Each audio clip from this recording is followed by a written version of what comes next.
Bon, on va parler un peu de la symétrie dans Illustrator. Donc vous faites un nouveau document.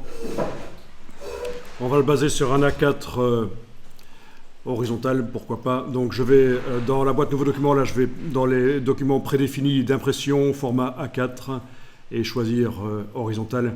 Et on va le mettre en RVB. Voilà. Donc il y a un petit point d'exclamation pour indiquer qu'on s'est éloigné du profil, le document profil de départ en fait. C'était pas prévu pour être en RVB. C'est dans Illustrator, c'est ce qui est pour le web qui est prévu pour être en RVB, mais enfin voilà, on sait que c'est mieux. Vous le créez.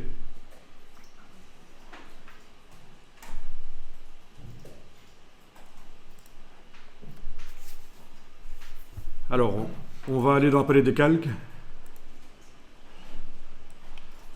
Bon, la palette des calques, vous pouvez la mettre comme dans Photoshop avec des vignettes plus grandes. Dernière ligne du menu de la palette des calques, option de panneau. Et ici, on va choisir 80 comme largeur de vignette. Autre, 80 pixels. Voilà. Donc on a des grands calques, c'est sympa. On va renommer le calque là. Vous pouvez double-cliquer sur le mot calque 1 et on va l'appeler repère.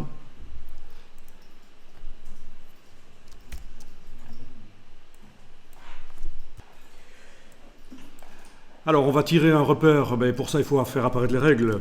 Commande R sur le Mac, CTRL R sur le PC, ce qui correspond à affichage, afficher les règles, un truc comme ça, voilà, affichage, règles, afficher ou masquer les règles, c'est commande R. Bon, une fois que les règles sont apparues, on va pouvoir positionner le pointeur sur la règle verticale et faire un cliquer-glisser vers le document. Donc, vous avez amené un repère.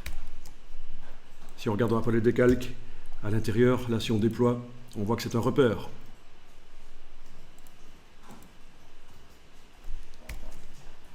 Bon, le repère peut être positionné comme on veut, avec la flèche noire, bien sûr.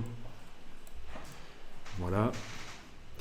Alors, on va le mettre au centre du document.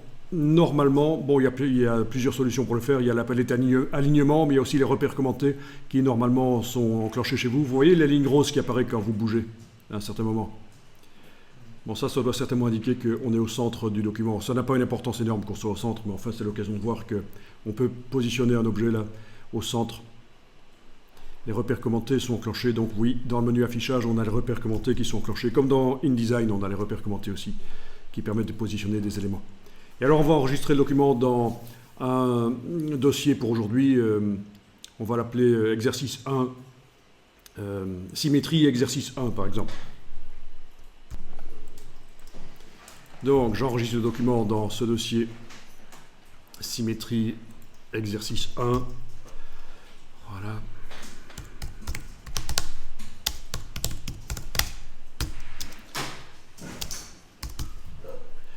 Voilà, j'enregistre le document. Je lui mets un petit incrément. Hein. C'est l'exercice 1, la version 1.